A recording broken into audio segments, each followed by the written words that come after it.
y'all. So I just wanted to talk to my girls who were raised to be wives. You know, the ones who either saw a mother be a good woman her whole life and deal with either way too much, or saw a woman who was very submissive in nature or even self sacrificial. And I want to talk to y'all, okay? I want to talk to us, okay? Because we were the type of women that get in relationships, and every time we get in a relationship, it's serious. You know, we're showing up for somebody, we're loving somebody, we're there for someone, we're supportive of them, we're kind, empathetic, understanding. You know, they went through childhood traumas, and so we're just extra patient to them. We're the mature person in the relationship. We hold them accountable. We tell them how they should show up as a man, and we don't let them falter. And you know what's crazy is that these victim mindset type of men, you know what they'll do to you? They will get you in a relationship, and then they'll constantly go through something. They're constantly going through something. Their car broke down. They don't have money. They lost their job. People are mistreating them. Everybody in their life before you has done them wrong. They're in this constant victim narrative about themselves and how they see themselves. And you, being the good little rescuer that you are, will take that on and say, well, I will be the kind one to him. I will be the loving one to him. I will be the one that will treat him with love and consideration. And so you hold his hand and you pat his back, and you're always there for him. And when he has a bad day, you don't hold it against him, because he's really a man that's trying his best. He wants to be good. He wants to be a good man. He wants to become this man of God that is just so amazing and valiant. And you just say it's worth it in the end. And we have to work through all these things. But look what God has done in our relationship. You want so badly for this man to grow up and mature. And he tells you that he's working on growing up and maturing. He's gonna be that man someday. And you as a woman think I need to just influence him with the way that I act and the way that I show up in my character. And so you are there for him. You weather the storms. When he acts out, you accept it. And you tell him, well, no, that's not acceptable. You can't do that, but you still stay. You don't go anywhere. He faces no consequences for his behavior or actions. And you basically are mothering that man. You're helping him. You're being the soft voice he never says or claims that he's had. He didn't tell you about the 3 girlfriends before you that were really, really trying and really there with him through some mess, and that stuck beside him and loved him and were kind to him and patient with him. He didn't tell you how he pushed them women to the edge before they went off on him. No. Those women were toxic. You're the different one. You're the first woman that's ever shown him this love and consideration. You're the first woman that's ever shown him this kindness. You're the first woman that's ever shown him this. And you know what? He might even have toxic people around him. His family might even say, you know, I've seen him in relationships, but he's never loved anybody like he's loved you. I've never seen him go out of his way. And they lying. They're lying. And so you're in this toxic situation and you're thinking, well, it's not toxic because he just needs me. But you know something feels wrong. You know something feels wrong. You know something feels off.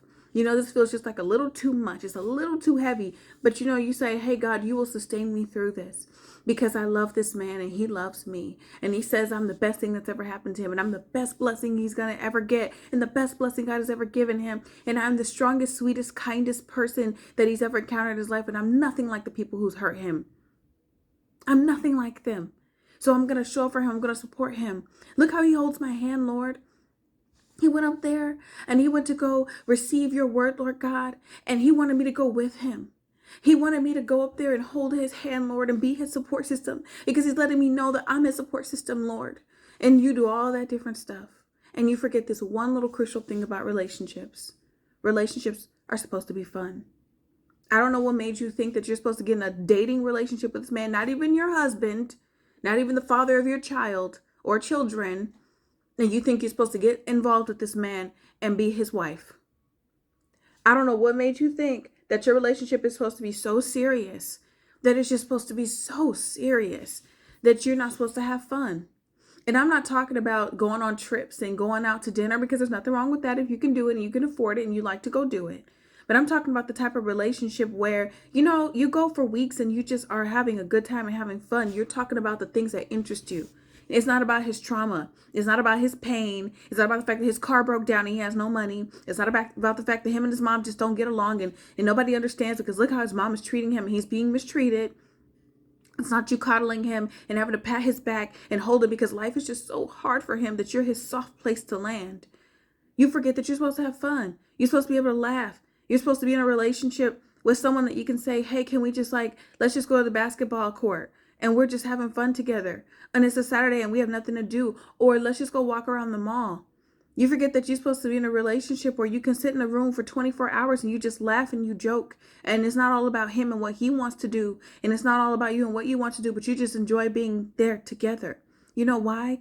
Because at one day when you do find the person you're going to marry, or that is the person, oh, God help you, if that's the person you're going to marry, you're going to have to live life with this person. You're going to have to endure life with this person. And you are an emotional support animal when you're in this kind of relationship. Everything you do in your life is about being there for them, showing up for them, supporting them, defending them, not being like the people before them who hurt them, that did not actually hurt them, that they just don't want to take accountability for.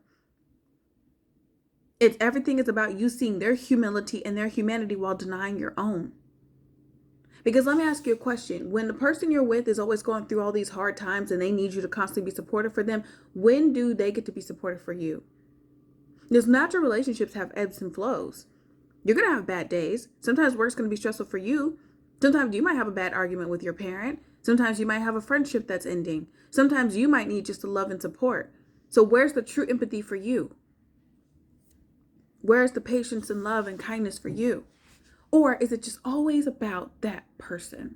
Is everything just freaking hard? Is it that you can't even have a full day without them being triggered or mad or emotional or upset about something? Or you're just trying to enjoy life. You just want peace and quiet for a little while, but it's a full-blown argument because you happen to say something that they didn't like how you said it. And now all of a sudden it's a bad day for everybody involved in the situation. Or just, God forbid, they get into another argument with their family. Argument one out of 257. And God forbid you have work to do. So you say, I really want to be there for you, but I got to go to work. And now you show up. You didn't put them first. How dare you not put them first? God forbid they have to choose between something that you want that's really important and something they think is important. And you choose yourself, because guaranteed every single time they're going to choose them. But guess what? Because of that good little wife you were raised to be, you're going to be understanding of the fact that they didn't show up for your big moment. You're going to be so understanding. But they're not going to be understanding at all when you need to show up for yourself. Your relationship is supposed to be fun. The wrong relationship, a narcissistic person, a toxic person will have you thinking you're crazy for wanting to be in a relationship that has fun. You'll plan dates and they'll plan dates. You'll go on dates and your dates aren't fun. Because you're never going to have fun with a victim mindset person, the pity party person. The date can't be fun. Something has to go wrong. Their mood has to switch. It's going to be emotional, or you're going to be on edge because it usually goes wrong. So I just want to remind the girls who want to be serious all the time, who are the wife type, you know, I'm a good woman. There's nothing you can complain about because I'm a good woman. You're so busy trying to be a good woman, you're forgetting that you're a girlfriend. You're supposed to have fun. You're supposed to enjoy your relationship. You should be excited to see the person that you're going to see. You should be excited to see them because you're going to have fun with them. You should lose track of time. You decide, hey, maybe you're, especially the wife type, you're picky. You don't even date a lot. And you get in a relationship with somebody and it's just hard. And I don't know about y'all, but like, I'm just not purposely trying to subscribe to difficulty in my life for no reason. I'm not trying to pick the hardest route possible. This lip gloss is getting sticky. I'm not trying to choose the hard route for myself. I'm not trying to choose the most difficult route for myself. So I don't know. I don't know about y'all, but for me, in my house, we're not choosing stress for no reason. Okay? Life already has stresses of its own that I cannot control, that are outside of my control. So I don't want to go and just encourage and create stress that does not need to exist. I'm not creating stress just to have stress. I'm not creating difficulty just to have difficulty. Like I said, I don't know about you in your house. I don't know what you do over there. But I'm not being in a relationship with a man that I just cannot have fun with. I'm a silly person. I'm the type of person that can go to the grocery store and be shopping down the aisle and have fun and joke and start dancing to a song and just laughing and blah, blah, blah. And if you can't catch that vibe, then we're just not compatible. But some of you girls are in relationships and it's just hard. You're not even married yet. I've been there, done that before. I'm giving you everything I give an example for is from my own life. Okay. So I'm telling you what I know. You're not even married. I went through a whole bunch of struggle, strife, pain, stress, and trauma that I had to spend years of therapy to help get me back to homeostasis, only for a person I was never even married to, for a man who didn't even honor me enough to put a ring on my finger. He just brought me through pain, stress, and strife just to stress me the heck out, and dangled the idea of me being the perfect one, the good woman. That's what's insulting. It's even more insulting when you think about it. Not only are you bringing me through stress, pain, and strife, you're stressing me out, and then you have the audacity to tell me I'm a good woman. But you don't even have enough audacity to honor me properly, to treat me well, to marry me, to ask my father for my hand in marriage. No respect. And we'll have a different conversation about women, us respecting ourselves, because this is a part of that conversation. Stop giving away so much for love. Yeah, I'm not going to like what I have to say here, but I'm going to be honest. Being in love is a choice. You make a decision to be in love. Being in love is not something that's uncontrollable. And if you are engaging in certain activities that's releasing all of these hormones that are bonding you to another individual, and that's why you can't get away, that's because you are chemically bonded to another person, not because this person is treating you well. It makes you feel like you have to stick around, stick out, or stick through something that's not good for you and toxic for you. If you were to do the right thing and honor God with your body and your mind, it will make it that much easier for you to make the right decision. That's just one coin. That's not everybody's situation and story. Sometimes it's how they see themselves that keeps them in situations that is creating this dynamic. Whatever it is, the void inside of you, the need to be a good woman, the people pleaser, you're chemically bonded because you fornicated before marriage, whatever the ministry issue is that you need to deal with. Stop choosing difficulty for yourself. Hold yourself accountable. Realize that I got to spend the rest of my life with this person. And do I want to spend the rest of my life with this person being an emotional support animal? And if I do, then what is it about myself that I have lacked, that I feel like I lack or have no respect in myself, that doesn't think that I deserve more than this? You'll know, because I'm telling y'all, I went through a situation where I was the emotional support animal. And then when I started to say, no, I want to have fun. Like, I'm young, I work hard. Like, what is the point of me being in some serious relationship where it's just always about this person's problems? Like, I was like, I got enough of my own problems. Now you done traumatized me. And I got to go deal with my own problems because you don't cause so many problems for me because of your sadness, depression, and all this heaviness that you carry with you in your spirit that I don't have attached to me. Not to say that I'm perfect and I don't have problems and I have things I had to work through, but you done put all your heaviness on me. Now I got to go work on myself. But I was made to look like I was crazy for wanting to have fun, for wanting to go out and go enjoy my life. No, I'm not a wife yet. And when I'm a wife, then yes. But a lot of these men will convince you to give them, and this is the crazy thing, a lot of women will be like, oh, well, just don't give your body. No, it's not about just the body, it's the mind too. A lot of these men will take your mind. They won't ever lay with your body, but then they will take your mind. They will have you dedicating your entire being to being this person. You're an emotional support animal. You know why I say that? Because emotional support animals don't have will. They show up when the person is needed. They go where they want to go. You think the dog is being like, hey, I don't feel like going outside today and taking this walk with you alongside the beach in the heat. But no, you want to go as the owner. So I'm happy to follow along with you. I'm just happy to be here because I love you. So I'm happy to be here. I'm happy that you trusted me with your feeling and your emotions. And this whole time, you never once think about what you want to do. And you'll be made to feel like something wrong with you because they just need you. You need you.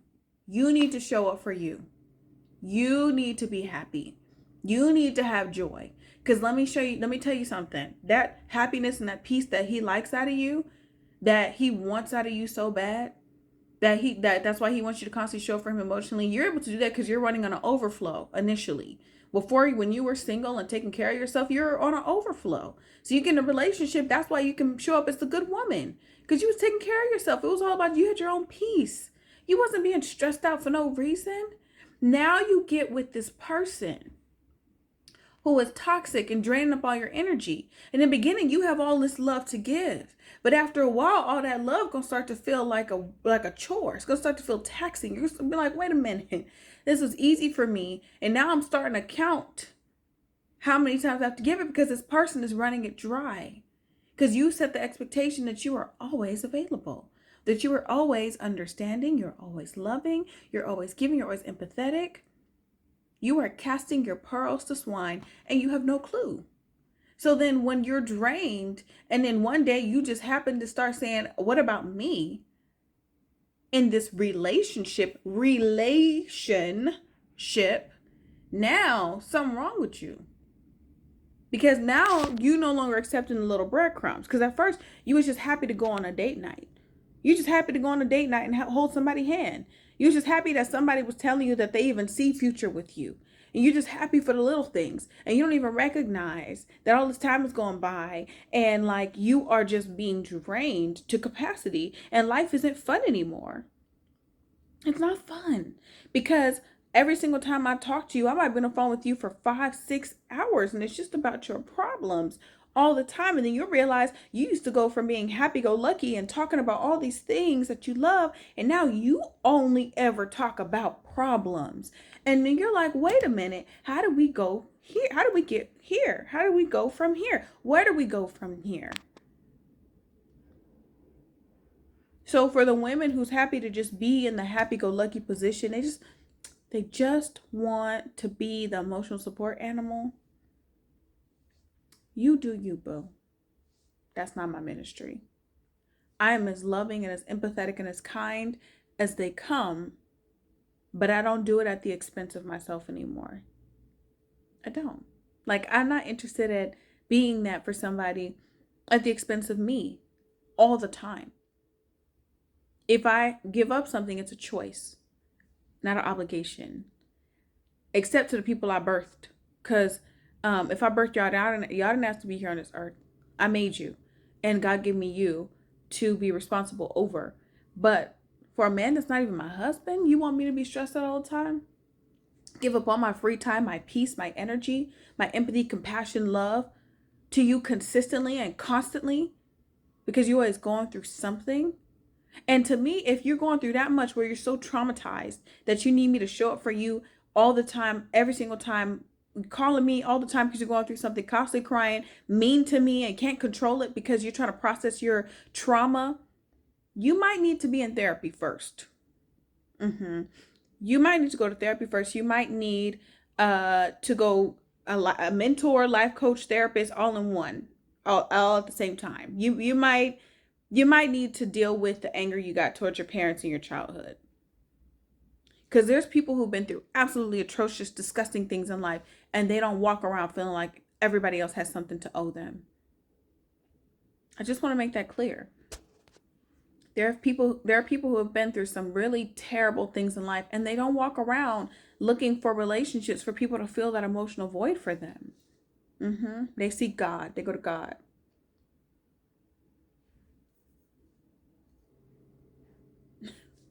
They got a therapist. They get resources around them and support systems to help them to experience joy, to heal from things. Now, I'm not saying that you are not going to ever be in a relationship with somebody who maybe has things they're processing and that you can't love. But if it's taking away from you and causing pain to you, and your relationship is full of pain all the time and just heaviness and sadness, and it's always me being there for somebody else and never that person showing up for me, because trust me, the person God has for you is going to heal parts of you that you didn't know you needed healing in. It's going to restore parts in you didn't know you had restoring in. So if your relationship is one-sided and you're restoring them but you're gaining nothing, I just want you to know that that's not God's intention for your relationship. Relationships are meant to push, pull, and stretch, right? You cling and you cleave. But that clinging and cleaving process, yes, it pulls things out. It takes things out. It makes things, yes, it has effects. Yes, it has things that God's going to deal with, that's going to restore, that's going to heal. It's going to bring, yes. But also it heals. So at what part, and that's because part of it, how the other person treats you also heals you. So if your love is healing to them, but their love is not healing to you,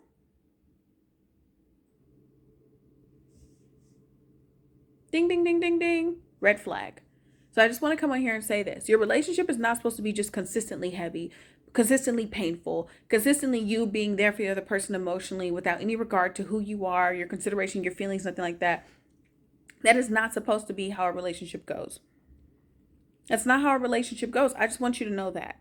So if you think that your relationship is supposed to be like that, you're being manipulated and lied to. I know this is a long topic. Thank you for listening to this video. I will talk to you soon in the next one. God bless you.